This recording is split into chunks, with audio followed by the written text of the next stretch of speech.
You are listening to the Horse Radio Network, part of the Equine Network family.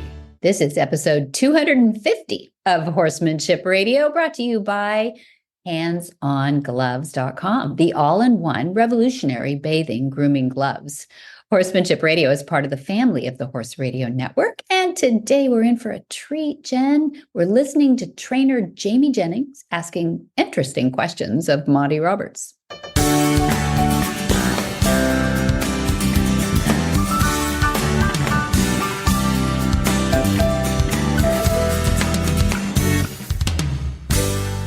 This is Debbie Laux, and you're listening to Horsemanship Radio.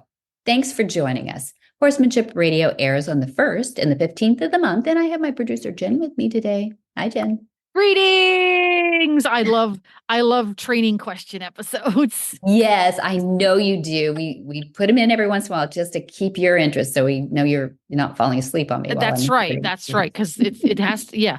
And I love it because even when the question isn't something I feel personally that I need to address, there's invariably lots of little nuggets in there that I say to myself, I could apply that to something I am. Very good. Got to listen for that. And I always tell people too, they say, oh, I don't have to watch this series because I don't have a horse that does that yet, and I'm like, yet was the operative word. Yet. Yes, there we go. It is true. It's a little bit like when you have to take lots of different courses. You're a biology major in college. Why in the world do you have to take English literature kind of a thing? Because there are so many things that apply in lots of different ways. And this interview or conversation, I should say, it's not really an interview, it's more of a conversation, is no different. I knew what the questions were going to be beforehand because I had the notes. Yeah. And none of them jumped out to me and said, oh, that's going to be good for me.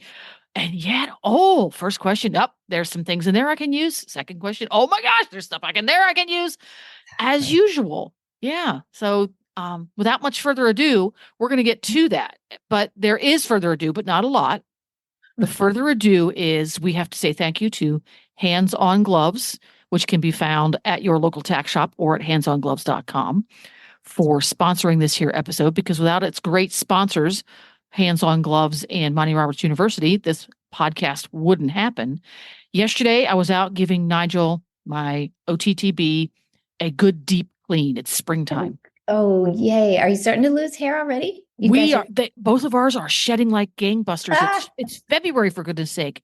Oh, yeah, right. But they're shedding like gangbusters. And one of the tough areas to get shed out on a horse are the bony bits, legs, knees, hips. The hair, especially on their legs, is very dense and it wants to lay very flat because it's in charge of protecting those bony areas. That's right. And you struggle to find a tool that can be effective at getting that off. And if you don't get that shedding hair off, you end up with cannon bone crud or cannon bone scurf, where you finally get in there and you scrub and it gets greasy and it all falls out and it bald spots. You seen that? Yeah. Well, guess what? If you use Hands On Gloves, you won't have that problem because it scrubs the hair off. Exactly. I use them on our Mini too. And, those are tiny little bones in there and everything too, but you can't really see those knees from up top, so you reach down in there and you're not going to be bothered. They feel good on their legs. I think it's, as opposed to a stiff brush that doesn't bend around them and everything. I get my hands in there and feel up and down. And I had a guy out here, one of our boarders, he's a lovely gentleman. He's a surfer dude, we're in California, right? He's a surfer dude in the morning, and then he comes over and rides his horses in the afternoon. He's a really cool guy. Richard is his name. And he said, oh man, I pulled my horses out of the field today and we've had rain. So they're rolling in everything, they're just a mess. And he said, I don't want to do this again tomorrow, but I'm going to wash these guys and I'm going to keep them up in the sand paddock. And I said, great, do you have your stuff here? And he goes, no, I wasn't prepared to wash them. I went, I am going to equip you right now with a little shampoo and a pair of Hands-On gloves. He did those two horses in like 5 minutes. It was so good. He's like, I love these. And you remember, because he had both hands on them too, these little quarter horses. Goes twice as fast.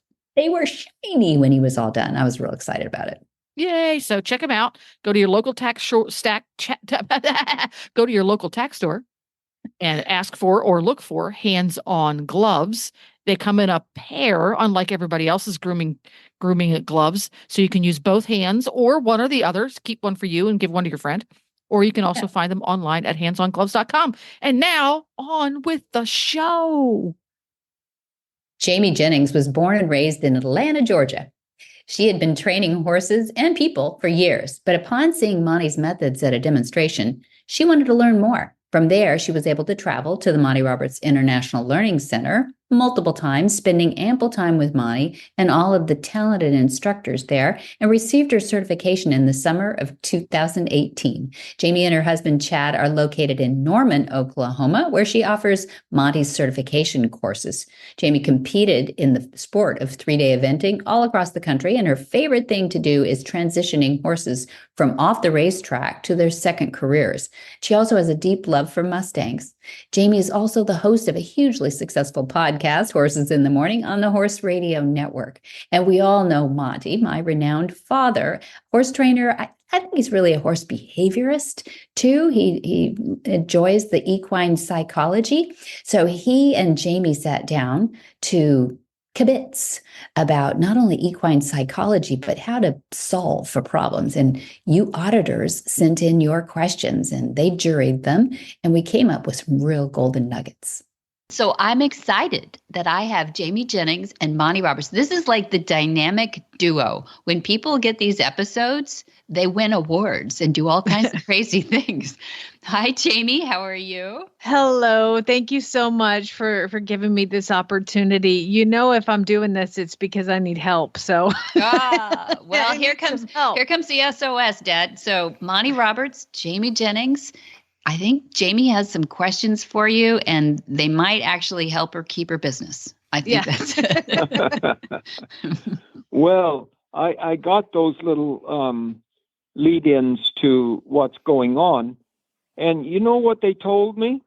They told me that some time ago, I guess 2, 3, 4 years ago, I thought I knew everything about horses and what they do and why they do it and how to change the things they're doing.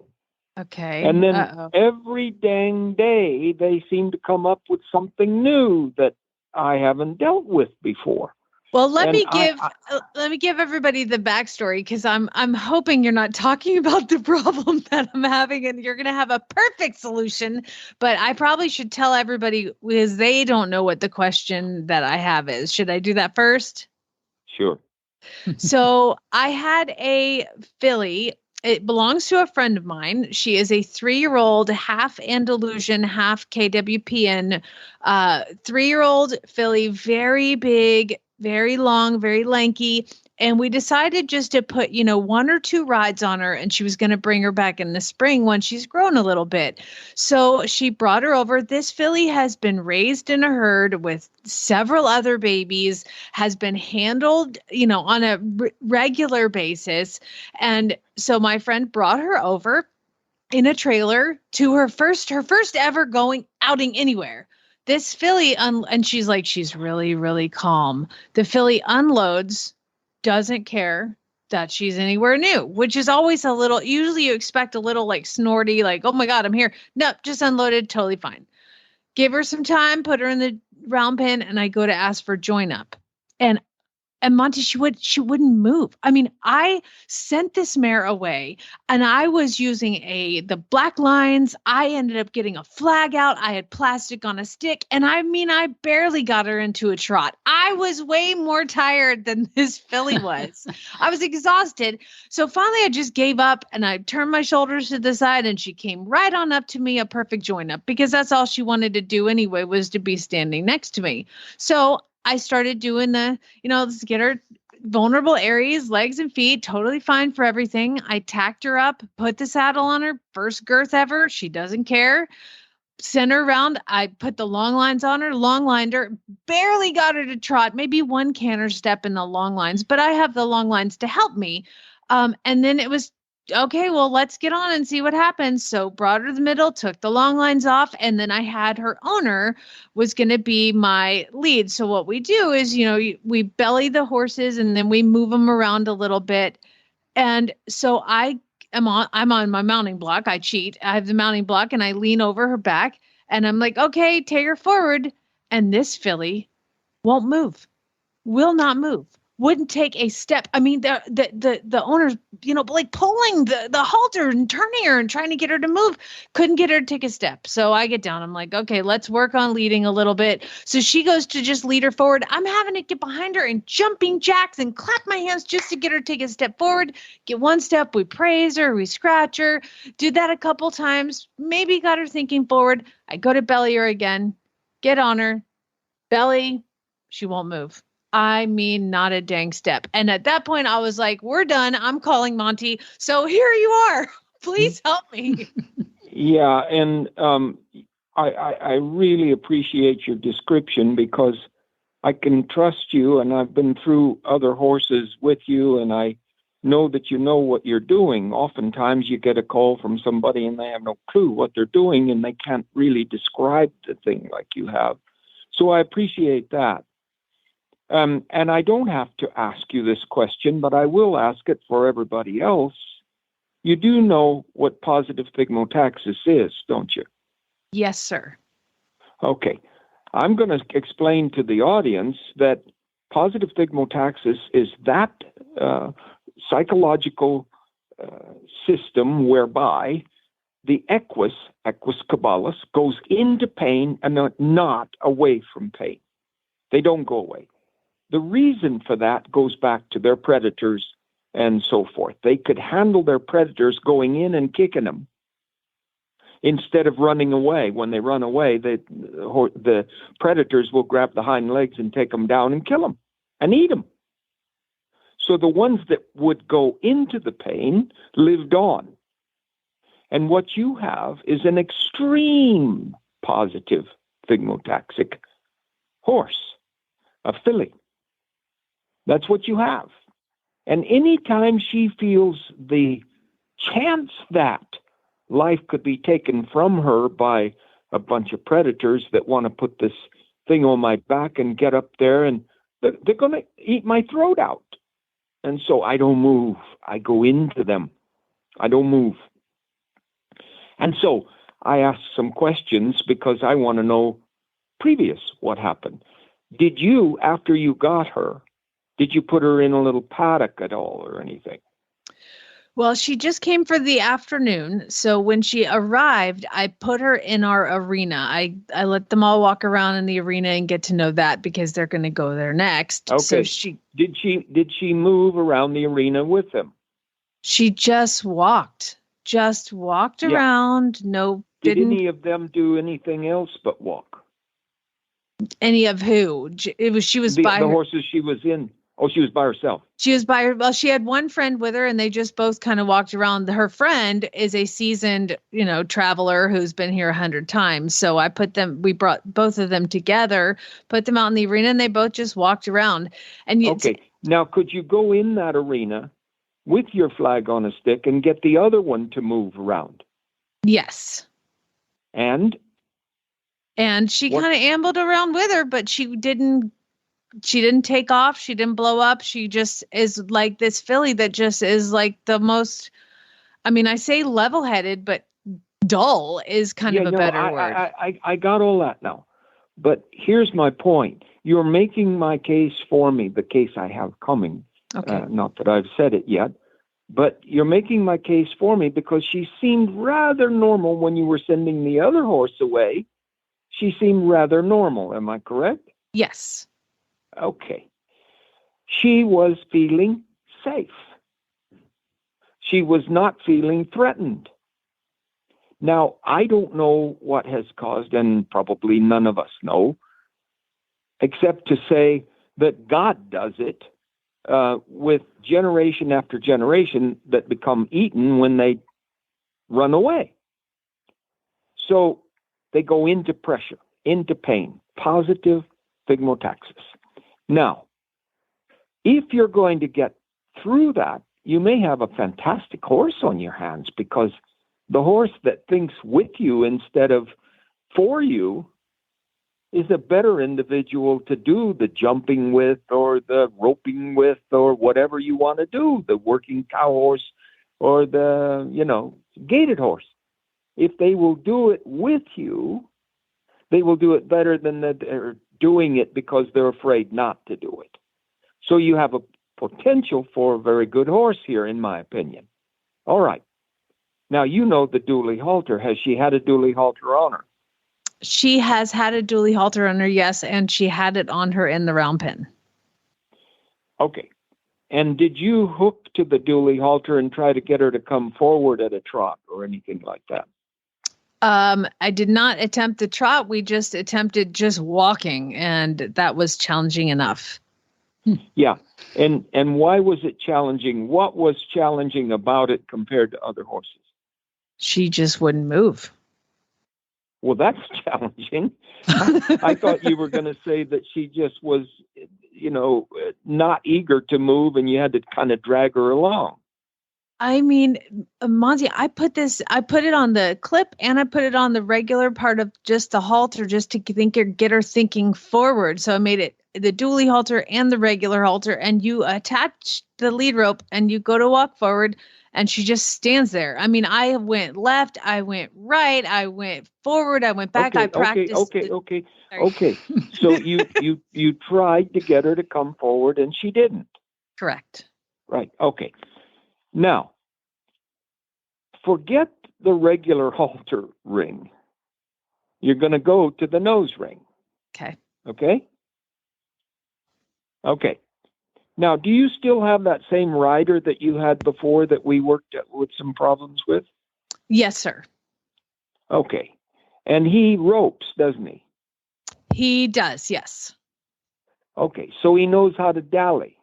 Correct. You've watched him dally? I mean, I've seen y'all do rope stuff. I'm not quite sure what dally is, but dally is when you wrap something around the horn, right? Yeah. Yep. Correct. Okay. You've seen him do that? Yes. Okay. So it's extremely important that he realizes that you're not trying to cause her any pain. You're not trying to berate her or to force her to do anything. He goes in there with, it's better to have a rope than the line, but you could use the line, but it's not so good for the human hand, and it doesn't wrap around the horn terribly well. So a snap on a standard kind of grass rope is the best way to go. And you should have between 20 and 30 feet of this grass rope. And the rope should be about 1 inch kind of rope, 3/4 to 1.5 inches, but a 3/4 inch and an inch is the best rope. Okay. 20, 30 feet of it. And then you put a snap on one end of it. You braid a snap onto one end, braid it on, not tape it on, not get funny about any glue or anything like that. You braid it on. I'm sure he'll know how to do that. And you braid the other end so that it doesn't fray out. Are you with me so far? Yes, sir. Okay. Then you just put the horse in the arena or a round pen. Any way you can do it. You just do it like you did it before. And there's the horse in the middle of the round pen. And he goes in there on his child's retired rope horse, a quiet gelding that's had a lot of roping done on him. Yes, There's sir. a lot of them in your country. We have one. We're good. Okay. And he gets on that horse and he walks big circles around the horse in question. Just walks big circles. And you say, he can't walk big circles. She won't move. Mm. So when she doesn't move, he rides against the dually halter. Okay. And when she pulls back, I don't know have you seen her pull back? She did not pull back. She just planted, just stood there. Okay. So he just stands against that rope. You follow me? Yes, sir. It's around his horn, and he just stands with the weight of his horse against that rope. Okay. And he has a beer, or he smokes a cigarette, or whatever he does. He just sits there. He just sits there with tension on the line. Okay. And she may say, you know, I'm going to pull back. And when she pulls back, you try to keep your horse in exactly the same position, no giving to her on the pullback. Okay. Oh, she jumps in the air and she strikes out, whatever. But she ends up a couple of steps forward. And he just sings a song to himself, coils his line as he's riding toward her, and she's frozen on the ground. That's my guess. She's just frozen. Okay. I don't move. When I feel fear, I don't move. And he rides right up and rubs her between the eyes, sits there for 20 seconds, and rides away. And as he rides away, he gives to her no pulling, no demand at all. He just rides away, loosening his coils in his hand until he gets almost to the end of his line, 20 feet or 30 feet, almost to the end of it. And then he dallies, and he goes back into that come here attitude of the weight of his horse against that line. And those steps will increase daily. And the rubbing of the head will cause some licking and chewing in the second day and third day. And then you keep it up. And pretty soon, you make the circle and she comes and her nose is close to your knee on the horse. And you say, I'm going to trot. Oh, no, I'm not trotting. I'm barely walking. And I didn't like walking in the first place, but I ain't trotting. So you trot right to the, last 10 feet of the rope that you have, and you dally again. And you sit against it, and you repeat the process that you had when you were walking. And I'm telling you that unless there's something that has happened with this horse that we're not aware of, within 3 or 4 days, your man is going to, what's his name? Barrett, yeah. Barrett's going to be able to canter his horse around with her cantering at his knee. Okay. And then you put the saddle on.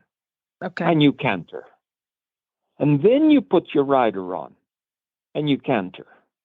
Okay. And pretty soon she says, when I canter, they don't kill me. I thought they were going to kill me, but they don't kill me. So I go forward. That's the dually halter. In fact, I'm telling you that's how I invented the dually halter. I didn't know what I was doing. I was in a corral in Salinas Rodeo Grounds. It might have been 46, 47. It was right after the war, I know, when I started roping. And I remember having a horse, it was a Mustang, and this Mustang would not lead. And they bought the Mustang. They bought him. What do you call it? They adopted the Mustang out of the herd, these people. And then they called me and said, he won't move. We can't move him. He'll move if you leave everything off of him and you go out there with a flag on a stick or something. He'll move. But you put anything on his head and he freezes. Mm-hmm. He won't move. Well, I'm a kid of 10 or 11 years of age. But I don't know. But I ran my rope through the ring on the left side, over the nose, and snapped it to the ring on the right side, and did exactly what I just told you, only because the horse was telling me that's the way you're going to get me to come forward. Gotcha. And within 3 days, I could canter around the racetrack with this horse cantering right beside me. That was his safe place. Mm-hmm. But you need a dallier. I don't want you doing it. And well, I don't want you to lose a finger or something. But There you go. If he's taught himself how to dally, that's what you have to have. And he has to know how to come loose from it. If your horse is going to go over backwards and bash their head in, he has to know quickly how to come loose from it and how to get it back again. Okay. And you could send me videos, as you know, of what he's doing, and I could make suggestions, but I bet you he will understand quicker than you can imagine. I can't wait to let him listen to this and tell him to get to work. This is going to be great. I hope everybody listens to it. That's how the dually halter was born, and we have them for sale. Yes. So yes. This is an extended commercial Yeah. for the dually halter. Not really. I'm retired, but Debbie's on the line, and she's I told him handling to that say part that. of it. Yeah, no. Yeah, she told me to make sure I talk about the dually halter. But I'm just telling I you, the didn't know what dually you were halter gonna is the say. answer. Mhm. You know, I watched other people do other things. And one of those things was to run the rope through the halter, around the hips of the horse, Mhm. and back through the halter, tie it off, and then you pull them forward with a hip rope on them Yes. through the halter. And that's okay, except that you hurt a lot of horses that way because they'll kick at it, they'll do funny things, they'll run over you. There's a lot of problems.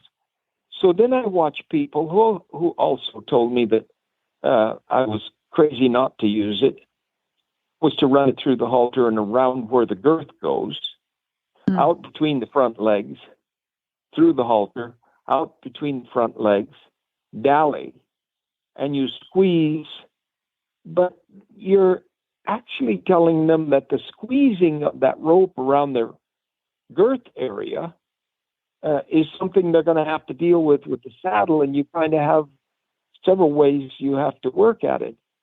The halter, free and clear of any of that. And it's so sensitive that they'll come forward much quicker than they will around the hips or the girth. Okay. Fantastic. And I want to see the videos, and I want you to know that I haven't learned everything yet, but this is one thing I have learned. And did I ever hurt any horses doing this? Yes. Why?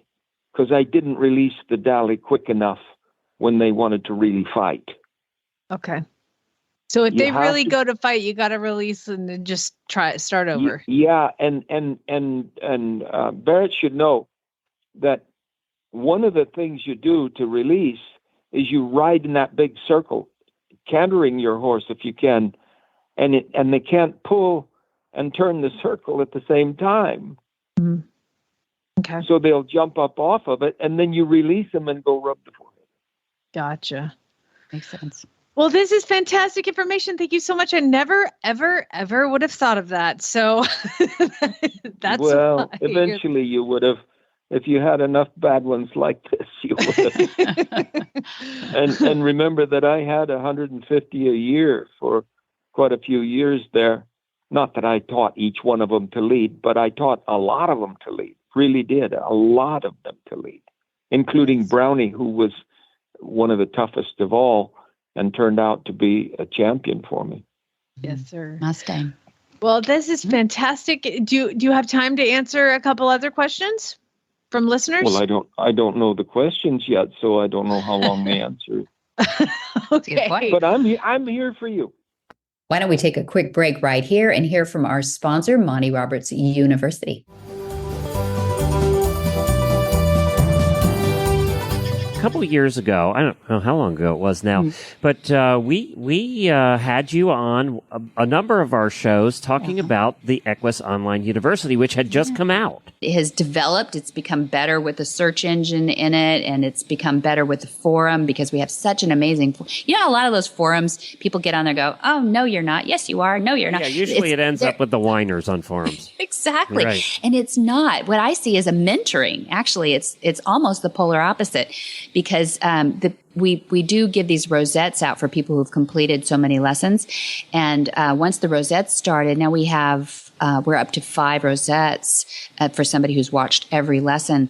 And you have those rosettes by your forum personality in your profile.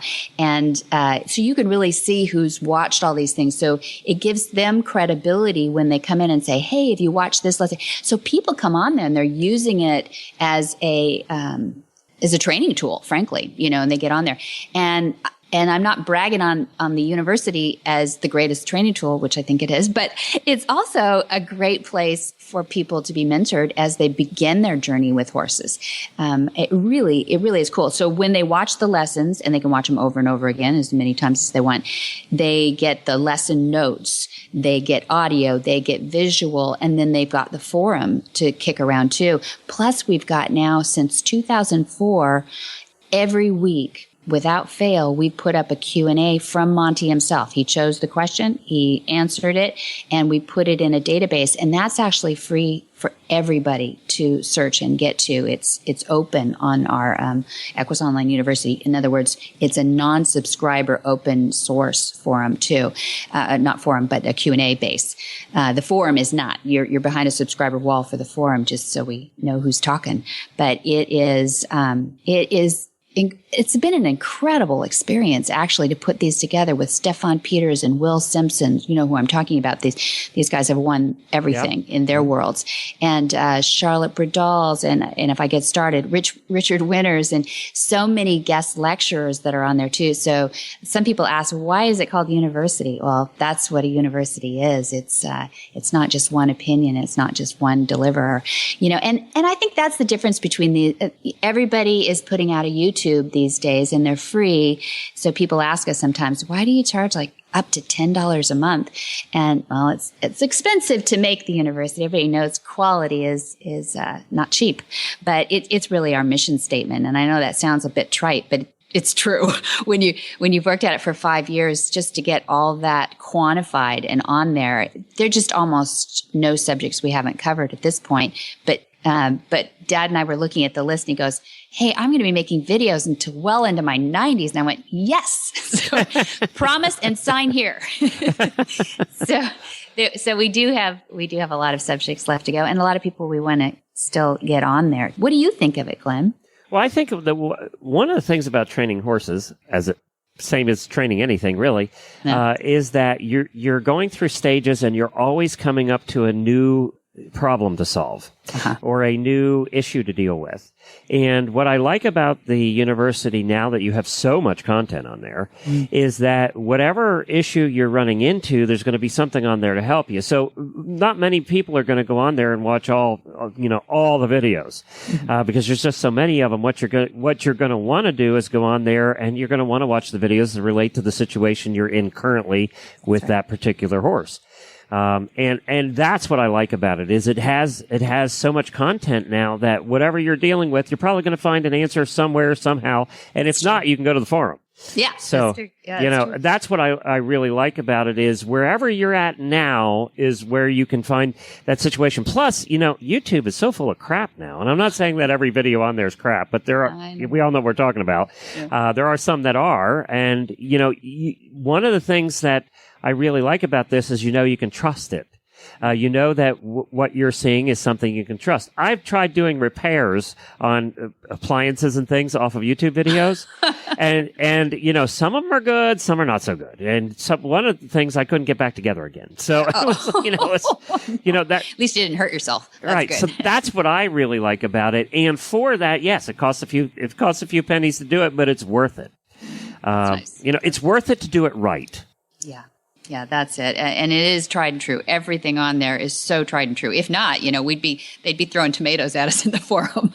But it really does work. And we are so happy that so many people have been interested enough at least to go there, and I should plug in the website right now is www.montyrobertsuniversity.com because people can get a free day pass on there and go see what we're talking about, and check out that search engine too. You can put in the weird little keywords, and you find all kinds of crazy stuff. It really is cool, and it breaks it down by not just the lessons first. Then it goes into the Q&A database, and then it goes into the forum. So you can actually pick and choose where you pick up those keywords from too. So it's great. And then you also have little challenge questions, which I love, the little tests at the end. There's always 4 questions at the end of your lesson to make sure that, you were watching. And if you get it wrong, it just says, want to try again? And so by process of elimination, you get it right. And then it moves you on. And that's how you get your rosettes, that you've accomplished that lesson and that you get to move on. But what you just said is so important, because when we were setting this idea up, nothing really existed like it. We didn't want it to be first you have to do 1, and then you have to do number 2, and then you have to do number 3, and like it was some sort of programmed process. Yeah, because that never works. It doesn't. No. Because we wanted people who were amazing trainers to jump in there and go, this is what what does Monty say about this? Or what does this trainer say about that? And they could be at a world-class level, or it could be a very beginner saying, where do I start first? And you can just go down the lessons if you want. But, it's like you said, if all of a sudden you have a horse that won't load, and you didn't have one last week that didn't load, you go to the loading lessons, right, and it's a whole series on it. And it's MontyRobertsUniversity.com? That's it. Yeah. Thanks for asking.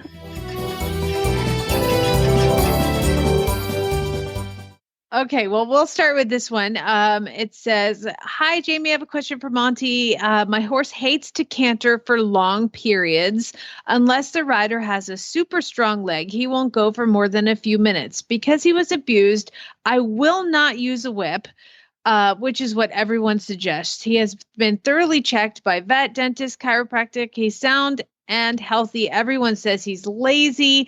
And how can I make him want to canter more undersettled than force him to do so? This is a woman who came and did the intro clinic with me. So she's very much aware of your concepts and just wants to do right by her horse. Nice. Okay. Legs, a strong leg. Unless you have a strong leg.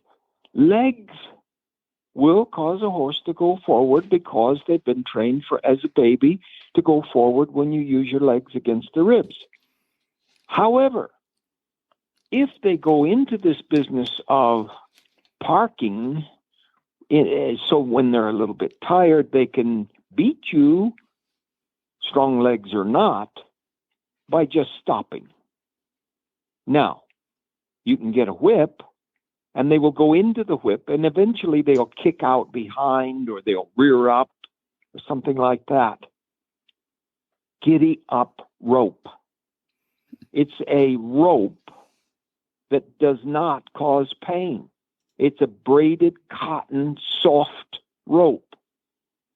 And it has a gathering at the end of it that just kind of makes a popping sound when you do it. And you do not whip it like a whip.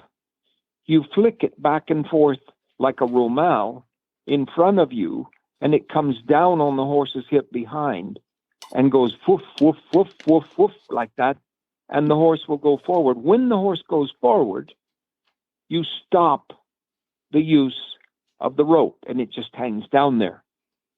And then they say, that isn't such a bad deal. It never hurt. If it hurts, they're going to try to figure out how to stop.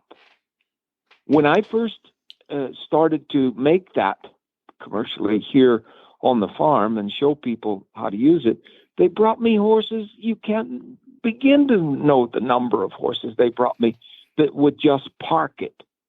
Walkers, they were called. And bingity, bingity, bing. We've got some videos that show that in 3 or 4 days, I got a horse that will just go wherever I ask, as fast as I ask. And it's the leaving alone, it's the stopping that is their prize. That's their trophy. So then they learn how to go. Let's go. But if you cause pain, they'll say, let's stop. And I'll go into that pain. Okay? Now, I have another question that's, I think, similar to this that you might answer the same. And it's another woman that has a warm blood, a Irish warm blood. And she says, when I touch his sides with my legs or hands, this horse is 4. And I started him when he was 3, and he's just this big, giant, kind of like cranky, angry. We called him names. But she said now, if she's sent him to be ridden even more after I started him, and she said now when I touch his sides with my legs or my hands, he pins his ears. He doesn't enjoy working. His training is going so slow because I have to be mindful of his bad attitude. I don't want to push him too hard, but then I can't make progress either. Is that also a giddy up rope situation? How do you spell giddy up rope? Yeah. Okay. Well, you should also, has the vet cleared everything? Right? Yes, that horse has been completely cleared by the vet and everything. So it seems like both of these horses, the answer is kind of the same. And I would like to point out that there is a lesson on MontyRobertsUniversity.com called Walter Won't Go Forward. It is my favorite lesson on the entire university. It's Monty riding a horse named Walter who won't go forward. And it is the best explanation and demonstration of the giddy up rope that you could imagine. So I would encourage everybody to go take a look at that. Perfect. Yeah. And, I remember back when you first came to me, you had some Mustangs and stuff, and there was this problem and that problem, and you were in the process of learning my concepts. And the giddy up rope became very, very helpful to you in some areas. And other situations that I've learned got away from any pain and toward the business of celebrating rather than punishing. Yes. And that's how we get a good horse out of it. So, nice. And I'm not a namby-pamby. If pain would cause them to do the thing better, I'd probably use some pain on a horse too. But not only do I not like using pain, it's also not very effective. And some of these things that I do that are pain-free are a lot more effective than anything with the pain.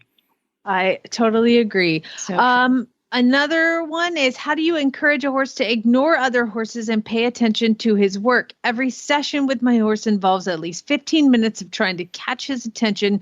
Usually long lining does it before he settles down. If there are other horses in the arena, it takes even longer. So how do you get your horse to listen to you when it's the winter and you've got 5 horses in the indoor or whatever? Okay, so this one is pretty difficult because you are dealing with Equus caballus. They are 200 million years old, a lot older than we humans. They have learned that herd is safe and singular is not safe. That's what they've learned. And they learned it 200 million years ago, with those surviving because they herded up and protected one another from that big cat. And maybe somebody lost his life, but it would be the one that wasn't so herd-bound. So they're herd-bound animals that we want to be part of their herd. We want them to come with us. So you keep going, go to those arenas where they have horses, ride them around with the giddy-up rope. And as soon as they pay attention to horses more than you, boom-a-de-boom-a-de-boom, with the giddy-up rope and go somewhere, do a figure 8 or something, and then stop, release your reins, give them a rub, and they say, oh, you're not so bad. Maybe I like you as much as I do those other horses. Okay, Monty, I just got a new horse, and this is the second one that I've kind of got from the same situation. And they're both working Western horses. The one that I have now was like on a feedlot, moving cattle around. And then the other one was kind of doing the same thing, roping and all this. And what I have found is that both these Western type working horses, it's like nobody's ever kissed them on the nose. You know what I mean? Like, I'm squishy with my horses. I love them. These horses, both, the first one that has been here about 3 months has really come around. But I just bought this pony, this little Western working pony, not show horses, like, doing the dirty work. And they just don't like people. They're hard to catch. They don't have. Is there something that happens to the Western horse, versus like all the horses that I start through your concepts, they all love people and they want to be around. What am I missing? What happens to these guys to make them kind of so standoffish and not really liking humans? ROMALY.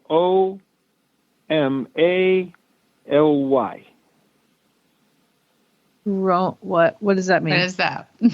Romal. Ah, Whipping. they're getting swatted. Okay. Oh. Mm-hmm. Gotcha. They're whipped. They're all whipped. All those Western horses are whipped. When these guys saw me going, I whipped horses when I was in my early years. My father would whip on me if I didn't whip the horse.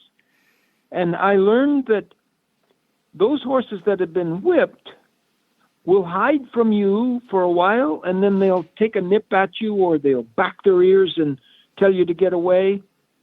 And I started getting on them, rubbing their ears, putting my chest on their crest, on their mane, my arms around their neck, rub them up under the eyes, on the forehead, down between their ears, on the forehead if they're the size I can do that with. And I was, as a child, I was doing it bareback a lot. And those same horses were said to me to be vicious. They would bite you, and they would love me. They would stop biting me. And you can get your dog. And it's the same thing. There's people that train dogs with pain. There's people that really use vicious methods to train dogs.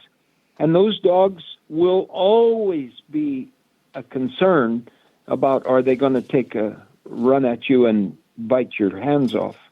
But if you love them, if you ever, any time, not just loving them because they're alive, but you wait for some little thing that they do that's in your genre, that you want to have happen, and then put your arm around their nose, rub them up between the ears, under the eyes, and walk away. And pretty soon you'll see them walk toward you a step or two. And they enjoy being loved more than the horse that's just normal, because they know the other way. Yeah, I thought it was like they're kind of compliant, but detached and kind of fearful, So, and it's funny. This little pony that I just got, you walk up to him, he's going to pin his ears. I make a point to just go up and scratch him and rub him, and then just walk away. And he's kind of the first one that I got. He now nickers at the gate for me, where before it took me half an hour to catch him. So I just didn't know why these two horses, both in this particular genre of horse life, both had the same thing. And it's just, you've discovered it on your own. And, what you didn't do was stop and think how effective that was, and then go back and do more and more and more of it. Some of them you will never pull over because they just said, we know that you human beings, and I don't trust you. I'm not going to do it. And dogs do the same thing. Mm-hmm. So, but most of them will see that person is okay. We have a dog right now, a young puppy, that's decided that a new housekeeper is not welcome. Oh, no. Why that is, we don't know. She has a different color hair. She's gray-headed than the one that was here before. Telvi has dark hair, but basically they're both Hispanic. And why he should be angry about that? He's probably had a gray-haired person that did something, maybe when he was a tiny puppy, because Pat got him when he was a couple of months old. Pat, a couple of months old. So, and I don't think the breeder is a negative person, but he waits for somebody that, if you don't understand them, bite them, and dogs will often be that way. They are canines, which means they are aggressive predators. And that's not the horse. The horse is waiting to be understood. And when you do that, they will generally quickly come your way, where a dog will take more time and some of them will never give over again. So I've got a chance with this little pony to make him love me. Like I said, it worked with the first one. You've got more than a chance. I know you, and you've got the knowledge of what's going on in that brain. You will do it. And then I want a call back or an email back. I want information back on what changes you're seeing in that horse. Not to feed them. No. The horse doesn't train on food very well at all. That becomes another entity in their life. That's not true with the predators. They will train on food because that's what they do. But horses do not eat human food, and they don't have humans feeding them by hand. And if they do, they'll take it out of their hand, thinking only about the food and not the human. So you keep the food away, but you get the love in there, rubbing and stuff. I don't know. The horse that Pat rides, called Blackie, he was a very, very disunited horse when she got him. I rode him a few times, and I said, "No, Pat, you're not going to ride this horse. You'll get hurt riding this horse." And she didn't listen to me. She rode him anyway. And she went off now in competition and stuff. And I'm sure she's sitting here with me, but I feel sure that and I haven't been to any shows with her at all, but I'm pretty darn sure that when she goes to a show with him, he kind of looks for her and comes to her and regards her as a friend. She's nodding her head now. He nickers for her. Yeah, and he was not easy now. And he was with a professional trainer before that maybe was a little more aggressive than he should have been. But he was dangerous. Man, oh man. I rode him a few times, and he would fly apart at the slightest things. And now Pat rides him around. He's absolutely in love with her. Blackie is a very special horse, and she's done amazing with him. So, so there's a chance we're going to make all these horses our friends. And it was to me, getting this pony was such a fun opportunity to see if I can take that horse and turn it into what I consider a happy mount, and one that wants to work as opposed to one that feels like it has to. And I think that's kind of the mental change that I'm going to have to see in this guy, and who knows how long it'll take. But Monty, thank you so much for your time. I have a million more questions, and so we'll just have to do this again real soon if you don't mind. Yeah, that's fine, and I'm happy to do it. And you bring things to my mind. This is my life, to change the world away from violence with horses. So I welcome this kind of thing, and it's fine. What I wish in life is that I could get people to treat me as I treat horses, and my life would be a lot better. But people are unpredictable. They're unpredictable. No. And they are often very negative because we're half predator and half flight. And so it's more difficult. I'm not a psychologist for humans, but I believe I am a psychologist for equus. I just wish I could train people as well as I can train horses. Well, you changed my life by training me, so I appreciate it. And hopefully I'm carrying on the job and passing it forward. So that's but the learning curve in that is, think back at your attitude when you came to me. You were wide open to learn. You listened, you watched, you learned, you repeated, and it worked. A lot of people don't do that.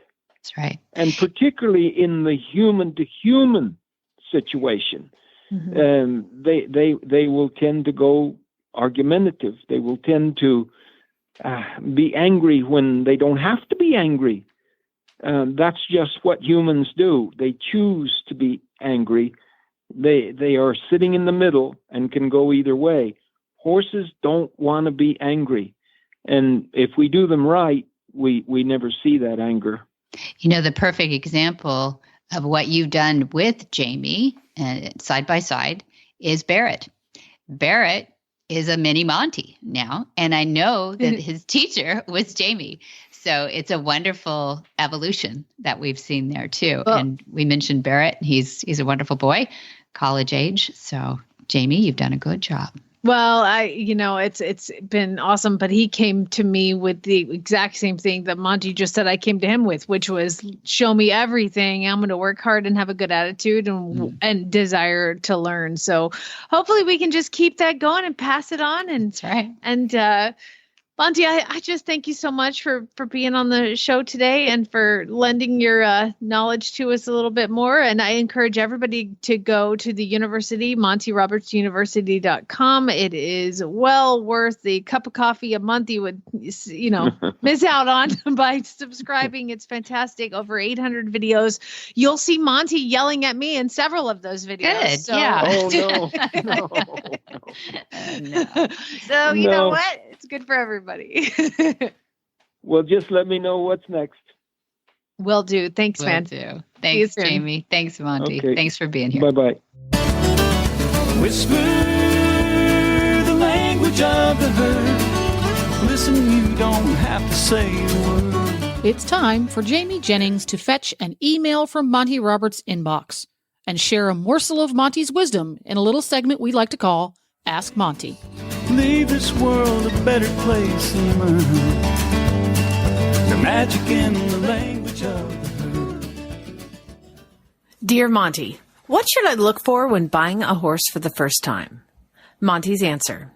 This project has many facets, and most of them are critically important if you are to have a positive experience. I go into all these matters in great detail in the educational resources listed in the recommended additional resources section at the back of the book. So here, we'll just mention a few of the factors you will need to consider. I take into consideration the financial aspects, not just of buying the horse, but also of keeping it, as well as the kind of horse one might want and matching the horse to one's own level of skill and experience. Safety is a factor that I stress throughout any advice I give on purchasing a horse. After safety comes health and soundness, the time needed to devote to the horse, and whether or not that time is available. Stabling and who will care for the horse are important. I even go into waste disposal, something that most people forget. In the process of selecting a horse, it is critical to engage the assistance of a veterinarian who specializes in your chosen field. A professional horse person of long-standing good character can be helpful in keeping one from buying the wrong horse. I even recommend a farrier be called in for a quick assessment of the feet and what will be required to keep them right. Please do not simply accept these few important tips as sufficient guidance to prepare you for the purchase of a horse. I have gone into the whole subject in far greater detail in other published work, and it is critically important that you give the proper project consideration before you go ahead. Failing to do a good job of preparing yourself for the purchase of a horse will almost certainly result in a less than perfect outcome. For more of these insights into good horsemanship, go to MontyRoberts.com and click on the words Ask Monty at the bottom of the page. Where in the world is Monty Roberts? Monty is looking forward to meeting some new friends, two-legged and four-legged. In March, here we are. We're marching forward on the 31st, all the way to the end of the month. We have an Easter Mountain Trail Play Day. Easter is when it's on, the 31st. You might think, well, what were you doing all of March? Were you, playing or what? Riding your horse as well. We had the advanced courses and the advanced exam here. So that's why that's so empty. And then April, we have the introductory course of horsemanship, and that's 2 weeks. So that's the 1st through the 16th. And then we have the exam straight after. Then in May, We have Miguel Lupiano coming in to teach for us. We have on the 4th, we have a Mountain Trail Play Day. On the 11th, we have a Horsemanship 101. The 13th through the 17th, we have a Monty special training. And the 24th through the 26th, we have a Horse Sense and Healing for our veterans and first responders. Then in June, we have, note this down because this is going to fill fast. It is filling already.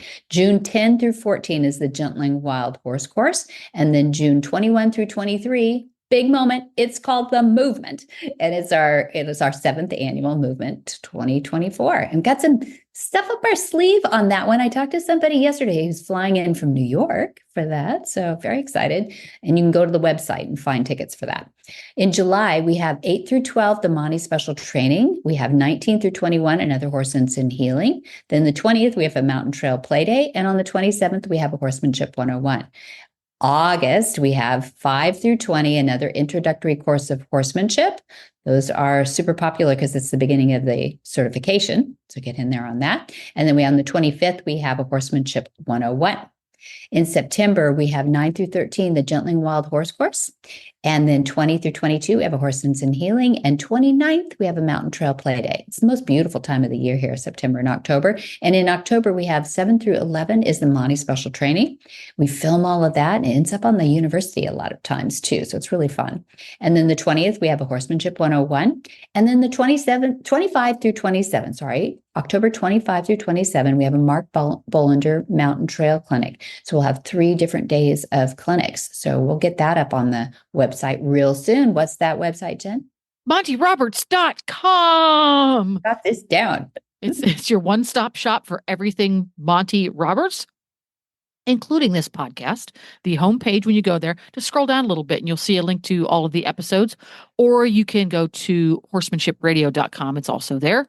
If you want to be old school and talk to a real honest-to-goodness human being who is at Flag Is Up Farms. He's not in a foreign country. He's at Flag Is Up Farms, the very place I've seen the human. You can call 805-688-6288, and they can help you out with anything you need. And for details about today's show, as I said, go to horsemanshipradio.com, where you're going to find links, photos, and more information about today's guests and topics. And we love your feedback. Great place to do that is on social media. On Facebook, it's Monty Roberts, the one with the little blue check mark. On Twitter as well as Instagram, it's Monty_Roberts. Perfect. Look at that. And many thanks to our sponsors too. That's HandsOnGloves.com and it's MontyRobertsUniversity.com. Be sure to visit all the other great shows too on the Horse Radio Network at horseradionetwork.com. Until next time, have many happy horse hours.